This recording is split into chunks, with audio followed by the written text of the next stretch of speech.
వెదనపర్తి గ్రామం కల్వాయి మండలం నెల్లూరు జిల్లా. వెదనపర్తి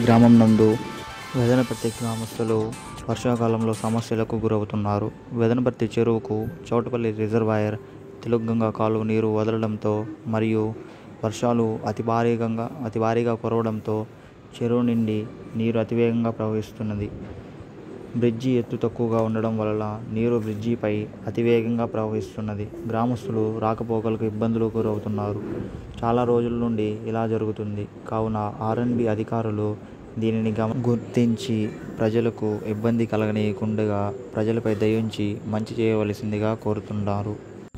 ఇట్లు వెదనపర్తి గ్రామ ప్రజలు.